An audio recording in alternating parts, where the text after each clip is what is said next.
This week on The Droids, we're in the 1-week countdown until the Rise of Skywalker. All the emotions are bubbling up to the top. All of the quotes in the press tour are overflowing. Too much information, overload, anxiety. It's too much for us, but we're ready to go. We've got one more week till episode 9, and we're ready to talk about it all right here on The Droids.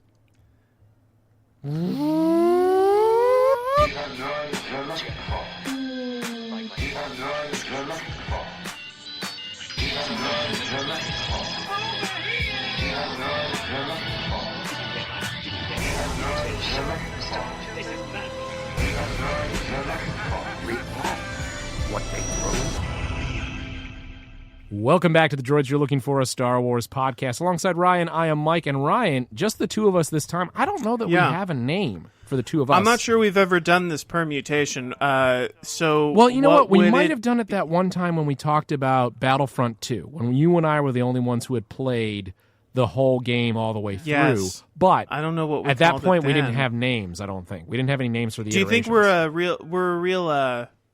we a real like 3PO and R2 combo here? I was actually, mostly because of the events of this day, Wednesday, on social media, I thought we would be the Howard Beale boys. You know, we're mad as hell and just can't take it anymore. We're certainly not going to take it anymore.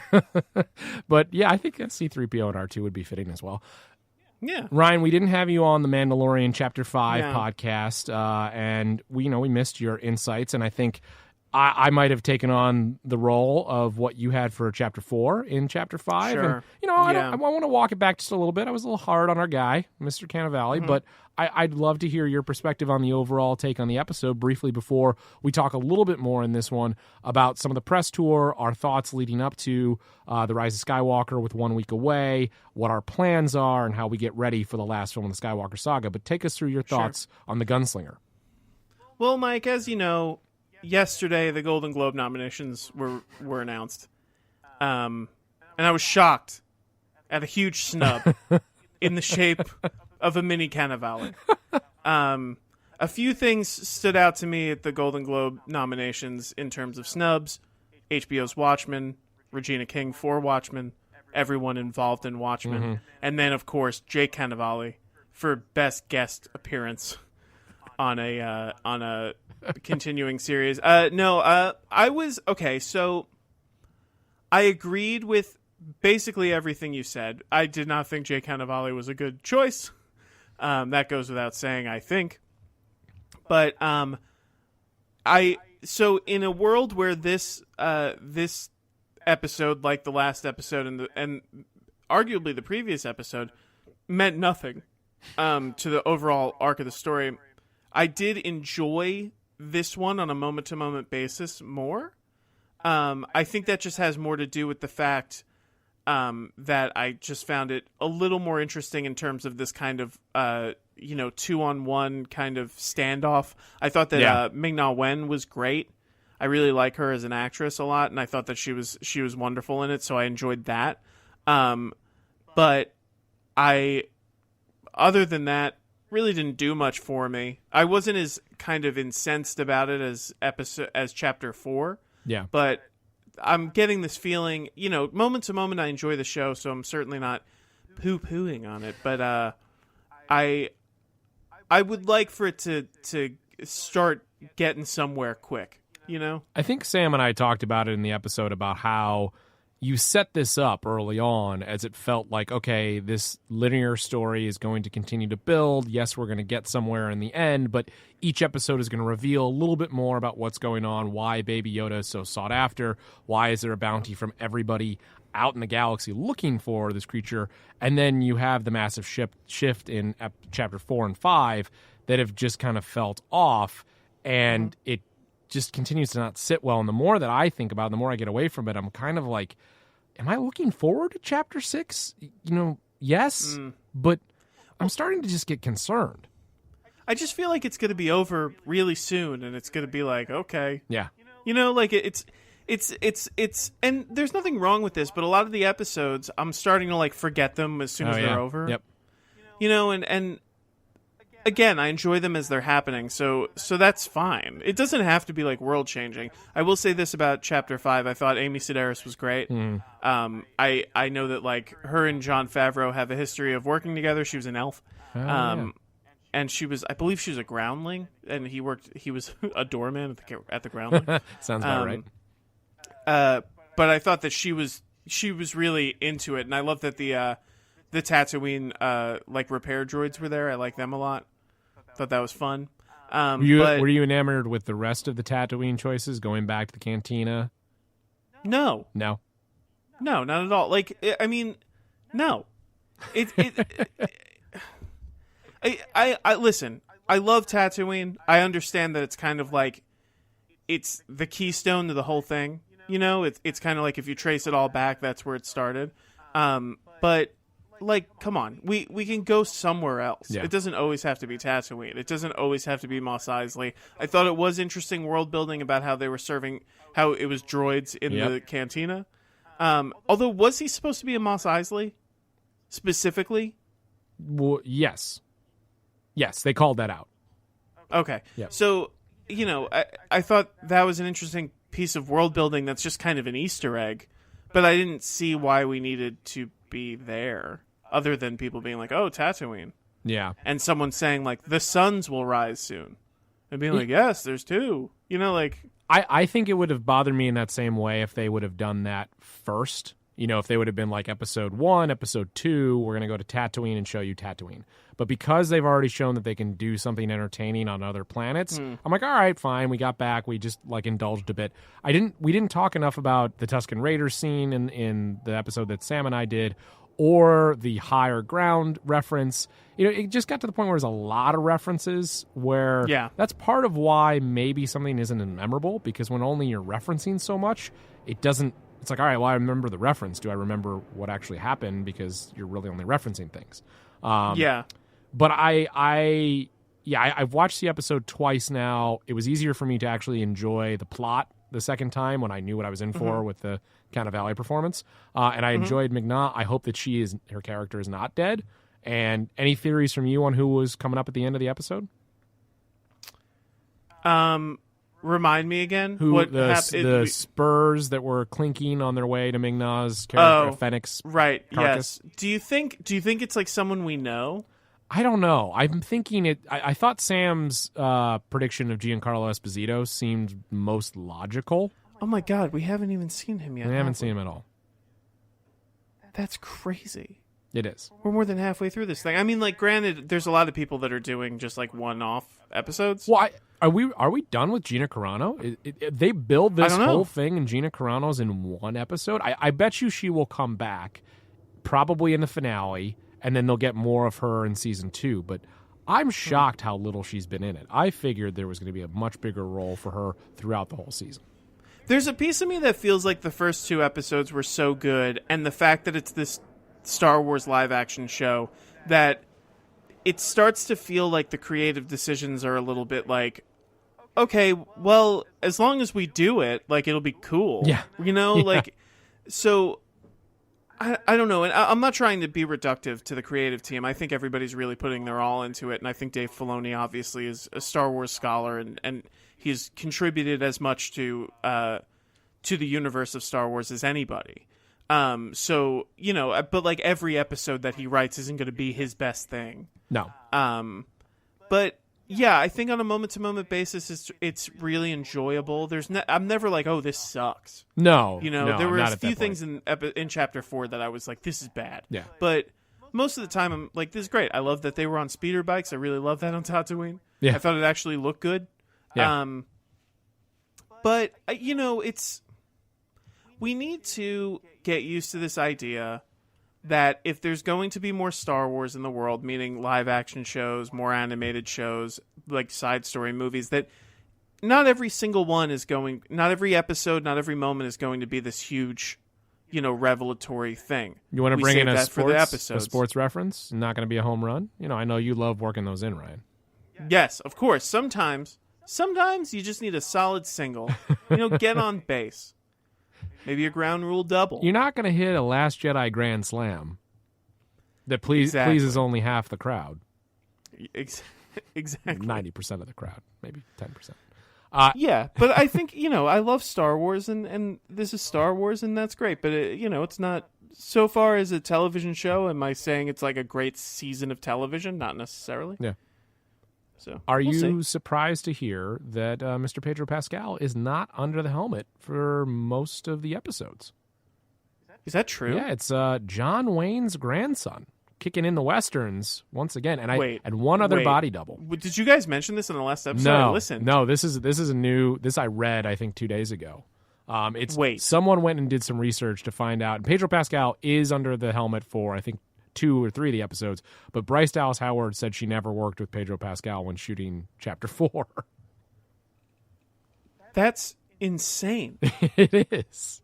I think they said that Pedro Pascal was it King Lear on Broadway, and that's why he wasn't available to be on set for Chapter 4, so they had John Wayne's grandson. He was only in the suit 2 of the episodes? I don't know if it's official that it's 2. I think they've been like all trading off in terms of who's under the helmet. Well, that's very surprising. I mean, I like his voice work a lot, but to be honest, it's not like I'm like, that's classic Pedro Pascal. No, I was a bit disappointed to hear that. I was kind of like, oh, all right. Thought that maybe we'd be seeing I mean, like, I guess I'm not disappointed either way, but it's just like odd. Yeah, but I guess the reason why is I'm like, I like to think about what an actor can do with their physicality, and of thinking course. that he has more than just the voice to bring to the character. And for them, for them to outsource his physicality. Yeah. I mean, you have a stunt double, of course. I mean, I wasn't thinking Pedro Pascal did the full body flip into the back of the, No, but I assumed when he was interacting with people, you would have thought it was him, yeah. He was making choices. I don't think they have a definitive amount of time, but he definitely wasn't there for one episode with Bryce Dallas Howard, and then he seems to be trading off with John Wayne's grandson and someone else. I can find the source. We'll find the source and put it up within the show notes of where that's coming from. But it was a credible source, not just some sort of theory out there on social. That's wild to me. Wow. But a bit of different take here in news. Of course, you can follow us on social, Twitter, DroidsPod, Instagram, DroidsPod, Facebook, The Droids Podcast. Email us, droidspod@gmail.com. YouTube, DroidsPod. Check out Ryan's playthroughs of Jedi Fallen Order. And let us know what you think of the episodes. Let us know what you think of what's coming up with The Rise of Skywalker, The Mandalorian. Did you know that John Wayne's grandson had a part of The Mandalorian? Maybe you did. Maybe you knew it before everybody. Let us know. Are you John Wayne's grandson? We'd love to hear from you. Come join us on the pod. We are very friendly to all actors on the show that aren't named Cannavale. True. But if he wanted to come on, he's welcome too. Gladly would speak to him. I'd probably be a lot more polite. I'd probably, shy myself down. Be sure. A little more. I certainly wouldn't make fun of his earring to his face. It was a Harrison Ford earring, wasn't it, though? It just felt like. I also want to say I'm not categorically making fun of people with earrings. I just thought it was out of place in the universe. Yes, it did feel out of place. It wasn't even like a cool bone or something. Yeah, it should have been one of those earrings where your ear has expanded because you've had it in for so long. As a former punk rocker, a gauged earring. Ah, okay, thank you.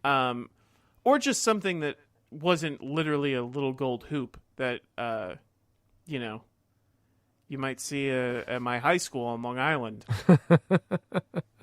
You're telling me he didn't really stretch for this role? I mean, has he acted before? I think so. Was it Nurse Jackie? I checked out IMDb. Oh yeah, he was like a regular character on Nurse Jackie. Okay. Now that you say it, I know I just asked, and then I mean, he was in 7 episodes. I mean, that's an arc. Yeah, there you go. More of an arc than his character got on The Mandalorian, thankfully. Hey, it's more of an arc than I've ever had. So, same. Good on him. As we approach The Rise of Skywalker, I think you and our anxiety levels have been tied up maybe a bit too much in what's going on in the social conversation, the press tour conversation. But before today, Ryan, how are you feeling a week out from the film? Messy. I mean, I'm messy. I'm messy, Mike. How are you feeling? I have. It's escalating for me. I've been just honestly, it's been an approaching dread more than anything, because I've stated it a lot on this podcast. You know, I've been pretty forward about not loving the direction, not being excited about Palpatine. I think you put it very well in the text thread today among our group that we need a palate cleanser, because I certainly need a palate cleanser, because at the moment I feel like I'm way too wrapped up in, okay, I don't want to see Palpatine in this movie. I don't know why. It feels like most of the shots in the trailers have really rubbed me the wrong way. I need to just get all that out of my mind and go in pure and enjoy this movie. And then the words get out from the past couple of days on the press tour, and it sends me down a different rabbit hole that, again, makes me even more dreadful of not the movie, but just the way my mind is going to function during the movie. Because because I'm just, the retconning concerns that I had are now at the highest point that they've been, and the marketing and PR almost justification of this, and we'll talk a little bit more of that, has sent that up to another level. But it just makes me think that almost there's going to be this caveat within my brain of watching things, and my brain will trigger like, well, yeah, they did that because JJ's been doing this to change this. And that's not a way to watch a movie. Yeah, the way I described it is that it's really yucking on my yum. It's like I'm thrilled about the movie, and I'm happy to see whatever they do. I'd be lying if I didn't say that there's a piece of me that wishes I wasn't being fed this narrative that I'm watching something that's adjusting to accommodate.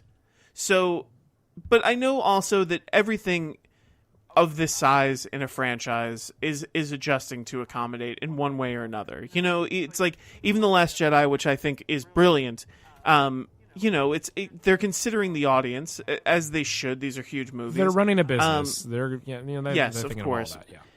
But I before we get into this, I want to point people to Lindsay Romaine, who's this brilliant film critic and film writer, and a huge champion of The Last Jedi, especially on Twitter. Wrote a really great piece for Nerdist about this and about the value of The Last Jedi and about kind of what's been happening in the press tour the last few days, which to me has been a little baffling in terms of she mentions, for anyone who doesn't know, there's just been like very offhanded comments by JJ, by the actors, about how John Boyega said he felt iffy about The Last Jedi because and it was hard for them because the characters were separated. JJ has said like that he feels it took a meta approach, and that's not what people are looking for in Star Wars. Like things that to me like just aren't the most gracious way to handle this. And also Lindsay Romaine mentions in her piece that it kind of retroactively weakens the trilogy. It's a strange, just from a PR standpoint, it's a strange narrative to spin, and they may be trying to placate to this part of the fandom that hates The Last Jedi so much, but it's strange to be like, there are tons of people who love The Last Jedi, us among them, and it's strange to kind of put forth this idea that like, oh, if you loved it, maybe you're like kind of not getting what we were actually trying to do. It's also like frankly, they're throwing Rian Johnson under the bus in a strange way. Someone who's been nothing but gracious about the fandom, about the reception, people liking it or not. It's just very odd to me, and I kind of need to remove myself because, like you said, I don't want to go into the Rise of Skywalker with like my arms crossed, being like, well, if they've been doing all this, and like, by the time we get there, I won't feel that way, but I go in with my heart open. But it's just it's this unfortunate part of the narrative. I wish that it was more of a celebration where like, hey, like some people liked the last one, some people didn't. We're continuing the story, and like we're very excited about what you're going to see in this one. They don't even have to acknowledge that some people didn't like the last one. Like, why would you? Yep. And it's not like it was universally panned like the second Transformers movie where like they made the third one and they were like, listen, it's better. It's like plenty of people loved The Last Jedi. So it's very odd to me. And I wish this isn't what the conversation was a week before the conclusion of this 9-episode series. Absolutely. I'd prefer to be just stoking my crazy enthusiasm and watching clips and watching, saga retrospectives that are giving me chills and making me tear up, rather than focusing and fixating on this now, because this is what the narrative has become, at least on in the corner of the internet where Star Wars social media has this conversation. Lindsay Romain brings up in the piece, and I think it was also called out a lot of different places, actors, directors, everyone is entitled to their opinion. No one should be restricted from saying what they feel about a film. The thing here is what you called out, is that within the PR and the marketing for this, by letting these comments, while small and offhanded in some ways, come out and be a part of something like this New York Times profile about the film, is what is feeding into this validation for Last Jedi haters, and then also allowing what you talked about and what Romain talked about in the piece, about allowing it to kind of go back and retroactively say this wasn't as good. Let's retroactively talk about, well, the trilogy is really going to be what we set up in Force Awakens, now jumping to the Rise of Skywalker, and we don't need to talk that much about what happened in The Last Jedi, because let's focus on where we're going with this, and let's denigrate what happened before.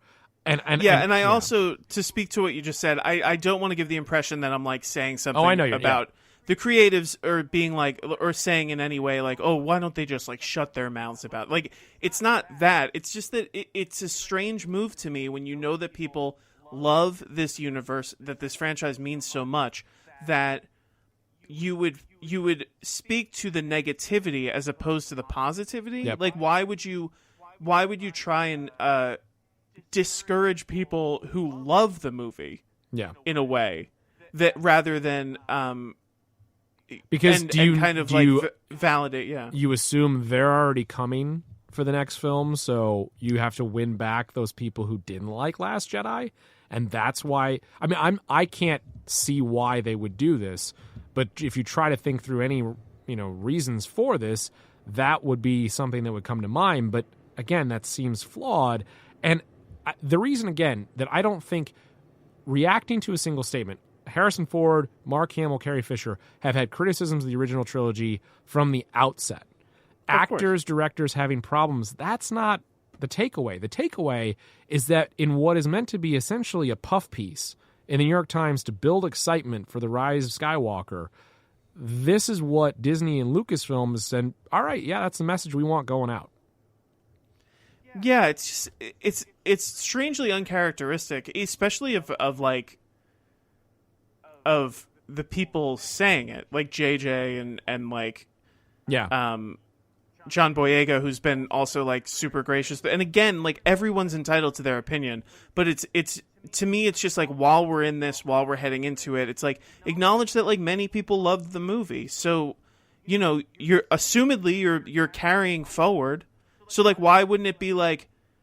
Wouldn't it be better to be like, listen, The Last Jedi was great, and we're happy to continue that story? It's like, like, why wouldn't, even if they don't feel that way, why wouldn't they say that, so that people are like, yeah, you know what? Like, they are continuing the story. There was a roadmap. Yeah. Like, from a PR standpoint, it's baffling. It is. Truly. It really is. But, like, I mean, we're all going. It's whatever. But I guess to me, it's just, like, a bummer. And, like, the criticisms that people pose against that movie, I love that movie, but it's like, they could be valid and but you don't expect those criticisms to then sort of be okayed by the studio. Yeah, I mean, I guess I just don't see that much. It's like, again, I'm not dismissing anyone's valid criticisms of a movie and how it functions. I don't think it's valid. We've talked about this many times on the podcast about like these trolls and like who we're talking about, the people when people hate The Last Jedi. There are plenty of people who dislike The Last Jedi for reasons that have to do with structure, like whatever. I disagree with those criticisms, but whatever. But it is strange for it to, for the narrative now to be like, yeah, I guess a lot of people didn't like it, and I guess they were kind of right, but like, here we go. Mm-hmm. You know, it's like you have this whole movie, this whole, like, what I think is a beautiful movie, like in the middle of whatever this is all going to be, and it's like, you know, and a lot of people in defense of The Last Jedi on Twitter and things like that have brought up that, like, Rian Johnson was handed where this movie was going. A huge amount of people have complained that the three main characters are not together very much in the second movie, which, like, not for nothing, in Empire Strikes Back, the three main characters are not together very much. My favorite someone is did a cut on Twitter. It's 1 minute and 50 seconds. That was my favorite, that I sent that tweet to you today of 1 minute and 50 seconds of screen time in The Empire Strikes Back where the three characters are together. Right, and that Luke is in exile, but the end of The Force Awakens ends with everybody in different places and Luke in exile. Yeah. So it's like, I still think it was a brilliant choice what Rian Johnson did with it, but it's like, even if you don't, you have to acknowledge that it's like, he didn't just make this in a bubble. It's incredible what he pulled off with all the different positions he was put in, with all the characters not only spread out, but, you know, Finn is in a coma. He has not in any way pledged himself to the Resistance and needs to still go on that journey. So what did you think the Finn story should be, if not that? And then most of the fixation was, oh, Luke Skywalker is isolated, as you said. JJ set that up. There couldn't be a more valid reason for why he was there than what Rian Johnson came up with. Anything else wouldn't have made sense for this heroic character that we've known for 40 years. It just... Also... If I may, I brought this up in the text and I want to talk about it quickly. I want to talk about math here for a second. A lot of complaints about The Last Jedi have to do with the fact that characters either weren't given enough time, or, like, characters that we love weren't given enough time, or that they weren't together enough, whatever. So, if you look at, if we're going by the rule of 3 here, not the rule of 2, if you look at the original trilogy, there's the three main characters. You can count the droids and Chewie, but essentially when people talk about the gang being together, they're talking about Han, Leia, and Luke. Chewie's going to be there, but Chewie doesn't really have an arc. Yeah. Which, you know, Chewie should. He deserves it. But, alas, that is not what's happened yet. So, we have those three characters. Now we have the sequel trilogy, where those three characters aren't really supposed to carry the whole thing, because why would we want to watch the same three characters just kind of, like, continue on? Also, from a logistical standpoint, you can't have, like, three people in their 70s carrying a whole franchise. Whatever.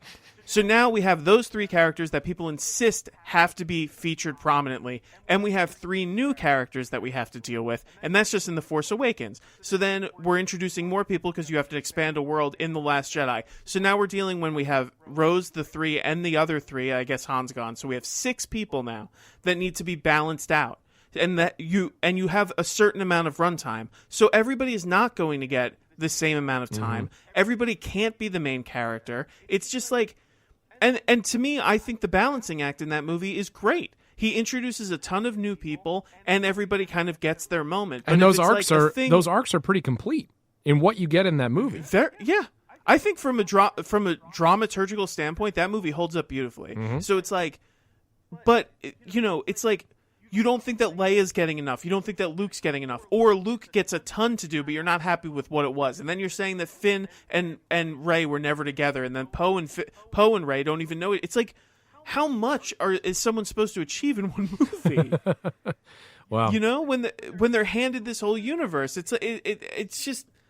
And again, I think he pulls it off. So I'm not saying cut him some slack. It was a hard job. I think he does it beautifully, but it's like, I feel like people are yearning for a movie that could not exist, like truly couldn't exist with the pieces that are involved at this point. And not appreciating what is essentially the only masterpiece of blockbuster cinema that we've had in the past decade. I think it is like a truly beautiful piece of work, The Last Jedi. I don't think it's perfect. I think that it's messy sometimes, but I think that most beautiful pieces of work are. You know, so, and I urge everybody to go read Lindsay Romaine's piece, because she talks about, like, the beauty of The Last Jedi and stuff like that. But you talked about Finn's arc, and John Boyega mentions about the separation, about wanting to get everybody back together. Yeah. And when you think about that in the context of the story of Rose, if you feed into the people who bullied Kelly Marie Tran off of social media, by saying that the character should not have been separated from Rey. They should have been together. What are you stating about what was happening between your character and Rose? That was insignificant. It's very that was not a story that you wanted to be a part of. That was really disappointing to me. It's very dismissive of her. I don't, and you know, I certainly don't think that that's like what his intention in saying that was. And I also agree. understand, and I want to be positive now. So here we go. I also understand that the actors in the movie have a vastly different experience of the movie than we do. Yep. So that's valid that he says it was hard. We were all separated. It's like you think about he and Daisy Ridley. They were both kind of early in their careers. This was like a huge jump. Oh yeah, they're great friends. And it must have been a very disorienting experience to be like, now we're going through this not together. And I validate that. That's like, you know, like I understand, you know, as much as I can, having not been in a huge studio movie, that like that's a much different experience. And I'm certainly not saying that like he shouldn't say what he wants to say. I just think that, like you said, tangentially, it is dismissive of Rose's story, and that's a character that means a lot to a lot of people, and who has gotten a lot of abuse from very terrible people. It's just, I want to be positive going into this. You know, I think everybody should be positive going into this. I don't think that the Last Jedi. Here it is. Here's my thesis statement. The Last Jedi is not something that they have to answer for. No. They don't need to make an explanation or excuses for The Last Jedi. It's like, let's move into this. This is super exciting. It's the culmination of 9 movies. It is a world that means so much to people. There have been divisive moments in it. Like, there have been ups and downs in the fandom, but like, listen, there's a Star Wars movie coming out. It is the 9th thing. Potentially it will wrap everything up. That's very exciting. Richard E. Grant, speaking of positivity, what a beautiful man. He seems like the loveliest soul. Just putting up videos on Twitter showing genuine emotion about being in a Star Wars movie, childlike excitement. And like that's what we want to feel going into this. Yeah.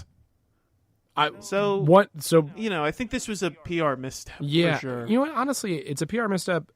I've been a little just underwhelmed by the overall marketing for the film in general. I feel like it hasn't been as much of a presence. That's why I'm a little bit underwhelmed, because I wanted it to like own my eyeballs for the last month. Like, why hasn't it been everywhere that I've gone? And I think obviously this is totally different than 1999, 2005, when the way that our now fractured media experience, it's not like we're all watching the same things and the commercial breaks for primetime TV on NBC is where we're going to see everything. So it's different in that way. They did an ESPN Monday Night Football where Billy D. Williams did the intro for the Eagles-Giants game. So they did some different stuff like that.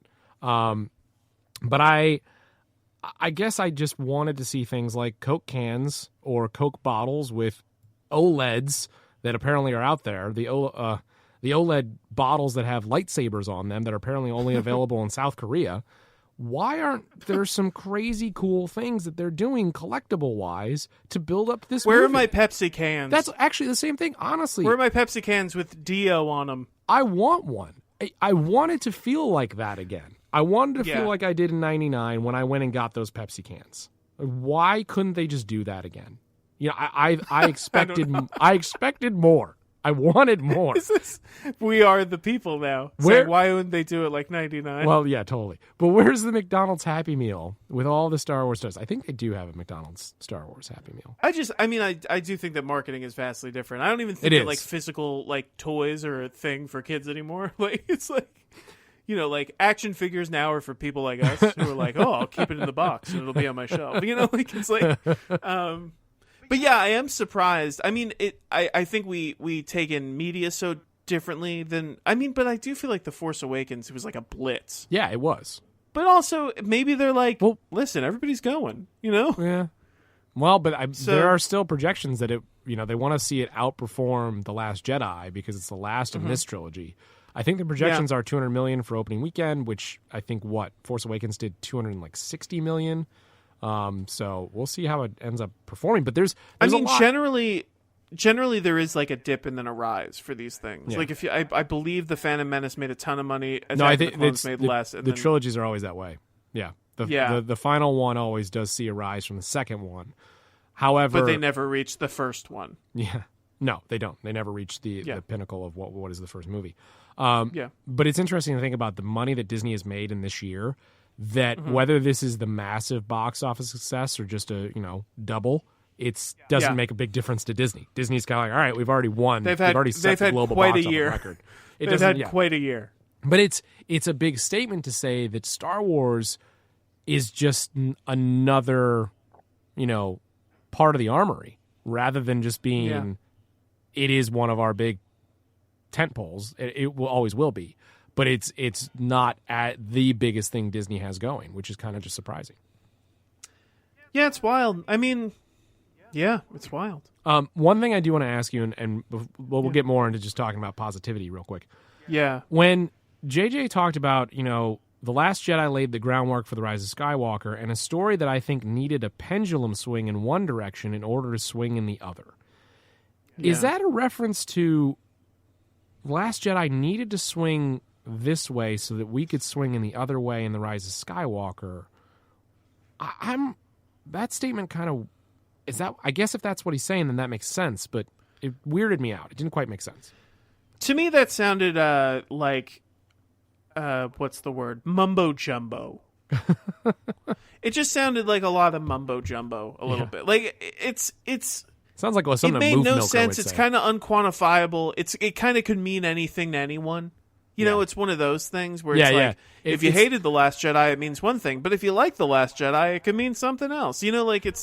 That's one of those things that was like a PR approved statement. It went through levels of approval. Like, oh yeah, no, that could mean a lot of things. I think it's a good non-answer. JJ, use that. Yeah. It's, and I understand that a lot of the press is asking, like, well, after the divisive reaction to The Last Jedi, which is a weird narrative that's because of what I think is a loud minority of people who hated that movie. It's just they're very freaking loud. But, it's like that's like a buzz question. Yep. That's why I'm not gonna hold a whole lot against JJ or John or anybody else of the cast or crew, because they're going to be asked those questions. The PR team knows they're going to be asked those questions. Be prepared for that. It's not on them. Yeah, and you know what? Like, again, if they're answering assumedly honestly, and that's fine. It's just like not what like I want to hear going into it. But Star Wars is bigger than any one person. So, all right, so and Ryan, you know what? Ryan Johnson's having a great year. Yes, he is. So, and you know what? He's selling a lot of sweaters. He sure is. He sure is. How do you plan to spend your weekend? And I say that as I map out in my own mind how I'm going to watch likely 4 through 6 and 7 and 8 in the next 6 days. I'm trying to I want to decide... watch the prequels, but I just don't think I have enough time to watch all of it. I'm trying to decide whether I want to like really envelop myself in it, or if I want to starve myself of it. Yeah. That's so that I haven't decided. We watched Rogue One last night, and I that was great. I love that movie. I probably won't watch any of the new trilogy just so that I can go in really hungry. Oh wow. Yeah. I always love to watch the most recent versions of a trilogy beforehand. I've done a lot of the 2 before the 3rd. I did the Dark Knight trilogy. I watched it all together. I can't remember. I know I did a couple of the other ones as well. But doing that, I think it took away from the experience, watching them literally back to back to back. I don't think I should have done that. I certainly, I would say, I don't want to exhaust myself, but I don't think that would happen. But it's more, I've seen those 2 movies, Force Awakens and The Last Jedi, so much that I don't need to catch myself up. Yeah. So it's more that it's just going in, I want to create an experience for myself. Granted, I watched The Last Jedi 3 weeks ago. So, but I want to create an experience. It's been 2 years since we've seen these characters. That is sometimes part of the experience, in terms of going in, being excited to see them again, and also just in terms of the feel of a story, you know, like assuming time has passed between the two. Yep. You know, kind of simulating that for myself. Yeah. So I'll probably watch some original ones. I'll almost definitely watch Revenge of the Sith, especially since I think it may play into this one a little bit. Oh, boy. Just a little bit. Oh, wow. Maybe catch up on my Palpatine. Maybe catch up on my Jocasta Nu. I can't do the Chris, but have you heard the tale of Darth Plagueis? Yeah, I mean, everybody should, you know, just kind of catch up on the tale of Darth Plagueis. Well, you've convinced me. I'm definitely watching Revenge of the Sith. I don't know also if I'll for watch the music alone. Oh, which, speaking of, the soundtrack is out. Ryan, if you want to talk about the soundtrack, go ahead. I'm going to take my headphones off because I don't want to know track list. I don't know anything. Yeah. All I was going to say is if you're trying to avoid, like, absolutely avoid spoilers, don't read the track list. Oh, okay. All right. That's it. I mean, I haven't, like, delved into it. I didn't listen to it because I want to experience that for the first time. Strangely enough, if there was a Wikipedia page that said the entire plot of the movie, I would read it right now, but I would not listen to the score. But yeah, this is a warning as someone who read the track list. If you're trying to avoid spoilers, don't read the track list. Yeah, that one. If there's nothing crazy, like there's nothing that says like anything like death of blah, blah, blah. But like, there's just stuff that it's like, okay. You're sure that it's not Palpatine is in us all? That wasn't one of the track names? Yeah, there was one that just said Gray Jedi. I didn't know what that meant. There's so much that to be just utterly overjoyed with, but the idea of new John Williams Star Wars music, and this is the last time. This is the last new John Williams Star Wars score. He has said he's not doing it anymore. We thought that last time. No, but he said he's not doing it anymore. He said that? Well, I think he also is 90. Exactly. He felt like this was a logical time to end, and before they could convince him to come back again, you know, age will take its toll, and he probably, even if he could do it, or even if he was still around, he likely wouldn't be able to still create. So I'm just absolutely thrilled to listen to new John Williams music, because what he's done with the sequel trilogy, I love so many character themes. I love the way they play together. I love the way that they've referenced earlier films. It has been a master course that we'll probably never see ever again. Yeah, and he's talked about the excitement of pulling from a glossary of music. I mean, he's built a beautiful vocabulary. Yeah. And, hopefully, I'm not saying this based on the track listing I read. I'm saying this based on a TV spot. You know, there have been references to Duel of the Fates, so we'll see. Mm-hmm. I would very much like that. Well, December 16th is the official worldwide premiere that happens in Los Angeles. Somehow, despite That's always... when I'll, lose my mind. That's when I'll be, a mess. Yeah, because you know that all of these people have seen the movie. Yeah, regular people have seen the movie. Not just actors and the terminally ill. Oh, that's the gaffer has seen the movie. Yeah. And, whoever he invited or she invited. Yeah, of course. But that is a notice to all of our listeners that if you are looking for a time to drop off social media, you could do it now. You don't need to wait. But December 16th would be a very good time. We should probably all go ahead and just do that in general. I think we all really should. I've been a long-time proponent of enjoying social, and it's just getting to the point that it's eating away at all experiences.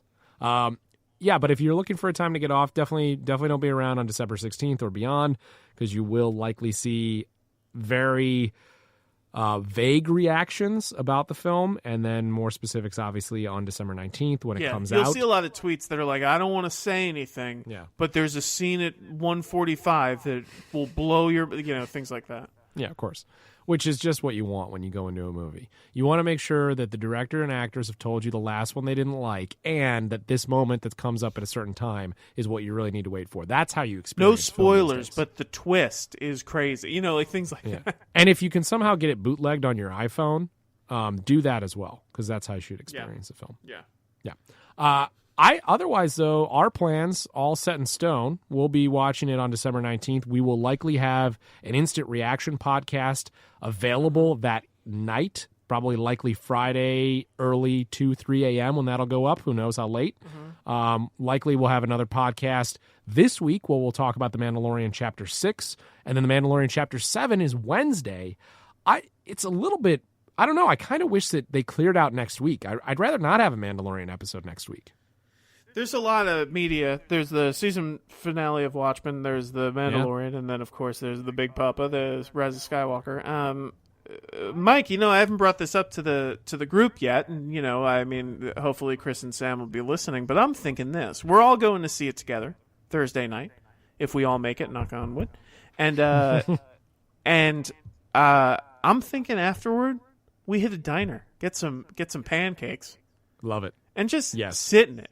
And then we record a pod full of pancakes. That's a great idea. You got a diner in mind? I mean, we'll be in Brooklyn. I'm sure we'll find one. I don't want to say it. I don't want us to get mobbed. Yeah, of course. People know that we'll be there. I think we also just live stream it on Twitter, and the great thing is people will be expecting a live reaction, but we'll just be eating pancakes. Yeah, that's right. It'll be like that last post-credit scene in Avengers where no one's saying anything. Just eating shawarma. Eating shawarma. Yeah. Oh, speaking of shawarma, hey, never mind. That's another story for another day. Mike had a weekend. That is going to do it for this edition of the show. We will talk to you again with The Mandalorian Chapter 6, and of course, have another episode. I would likely think we'll have Mandalorian Chapter 7 reaction, but also a few more thoughts on our last-minute expectations of The Rise of Skywalker, because we haven't really talked a lot about everything else going on except for the content of the film. And I think next week we should talk about not necessarily what we want to see, but where we think the story could go, and be open to any direction the story does go. And that's how we get there, and we do the palate cleansing.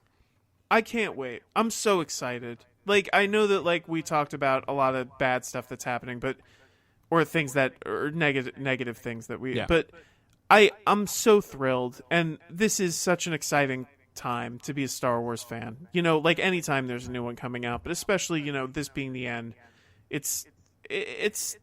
I'm excited. I'm really excited. And terrified. Yes. Of death. I'm so enthusiastic because I'm thinking about, we've talked about Last Jedi. I love The Force Awakens. I love The Last Jedi. Me too. I love them both. And watching these actors in these roles again, even for the last time, I can't wait to see what Adam Driver does. I love That's what Daisy dawned Ridley. on me thinking about it. And I agree with you. I'm with you. What dawned on me this time is that it's like, oh, this is the last time they'll be playing these roles. Yeah. This is the last time we'll see these characters. You know who you might get Finn and Poe back. I could imagine Rey might, Daisy Ridley would do something someday. Adam Driver's never coming back. This is it. This is the end of Adam Driver as Kylo Ren. Yeah. So it's a very exciting time. Let us know how excited you are. Tweet us, DroidsPod, Twitter, Instagram, DroidsPod, Facebook, The Droids Podcast, email us, droidspod@gmail.com, YouTube, leave some comments, watch the Fallen Order playthroughs. Let us know how you feel in the build-up here as we are just under a week away. When you're listening to this, you might be in line for The Rise of Skywalker. Who knows? We're just thrilled, and I hope you are as well. Find the time to enjoy some Star Wars in this weekend before The Rise of Skywalker, and we'll be back again to talk more about The Mandalorian and the final film in the Skywalker Saga. This has been The Droids You're Looking For, a Star Wars podcast. What they throw. Annie? I can't do it. That's better. You boys want to go see Rise of Skywalker? Boring conversation anyway. Yeah.